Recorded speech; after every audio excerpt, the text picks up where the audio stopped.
दोस्तों भगवान श्री राम का जन्म शुक्ल पक्ष की नवमी को हुआ था। इसीलिए इनकी जयंती राम नवमी के नाम से भी जानी जाती है। दोस्तों भगवान श्री राम का जन्म स्थली अयोध्या है, जो कि आज के उत्तर प्रदेश में स्थित है, गोरखपुर के पास। और इनकी एक पत्नी थी जिनका नाम सीता था, जिनको माता जानकी के नाम से पूरे हिंदुस्तान में जाना जाता है। दोस्तों इनका विवाह बहुत ही कठिन था, लेकिन इन्होंने अपनी जिंदगी के हर एक पल को बहुत ही आसानी से जिया। दोस्तों उसी तरह हम सभी को अपनी अपनी जिंदगी जीनी चाहिए। भगवान श्री राम के पद चिन्हों पर चल के हमें अपनी जीवन निर्वाह करना चाहिए। दोस्तों उन्होंने अपने काम, क्रोध, लोभ और जितने भी ये द्वेष होते हैं मन में, उन सब पे पहले ही विजय प्राप्त कर ली थी।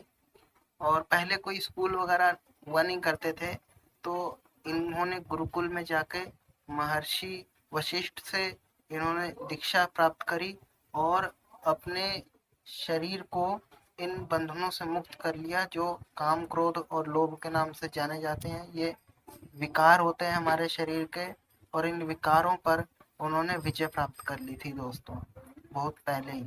और तभी वह रावण का वध करने में भी सक्षम रह सके थे। दोस्तों उनका जीवन बहुत ही सुगम था और वो बहुत ही ज़्यादा दयालु और कृपालु थे।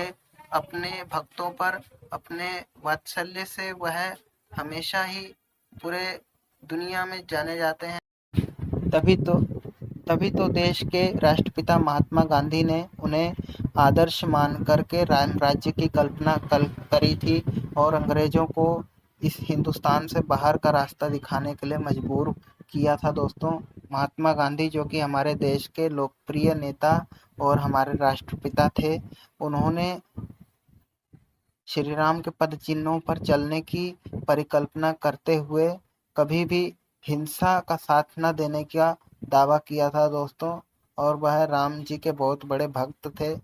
और तुलसीदास ने यह बताया है अपनी चौपाई में कि भगवान श्री राम किस तरह से वात्सल्य और उदार प्रकृति के थे। तो दोस्तों भगवान श्री राम चाहते तो एक बार में ही रावण का वध कर सकते थे, लेकिन उन्होंने जिंदगी के महत्व को समझाने के लिए और इंसानों को समझाने के लिए उन्होंने बहुत ही मुश्किल से रावण को मारा। और बहुत ही अहम सवाल यह है कि वो राजा रहते हुए भी बहुत ही ज़्यादा वात्सल्य थे और किसी भी अमीर गरीब में कोई फर्क नहीं करते थे।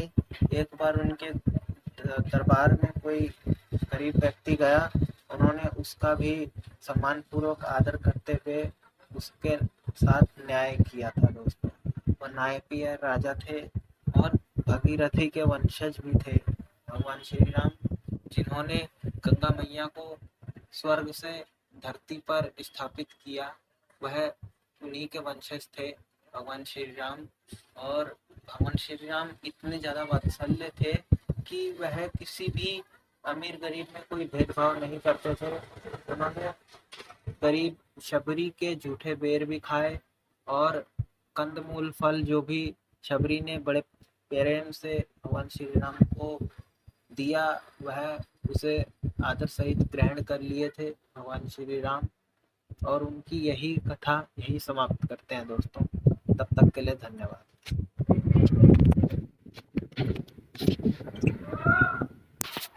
दोस्तों भगवान श्री राम ने कभी भी अधर्म का साथ नहीं दिया था। भले ही वह सांसारिक मोह माया के बंधनों से बंध चुके थे, लेकिन वह अपने प्रजा की भलाई चाहते थे हमेशा। उन्होंने ही कभी भी किसी भी प्रकार का कोई भी अधर्म नहीं किया था। दोस्तों और रावण के मर जाने के बाद उनको पश्चाताप भी हुआ। इसके लिए उन्होंने अश्वमेध यज्ञ भी किया था। दोस्तों चारों दिशाओं में विजय प्राप्त करने के बाद भगवान श्री राम के मन में कभी भी कोई भी द्वेष नहीं था। और इससे पहले जब वह राजकुमार थे तब भी उनके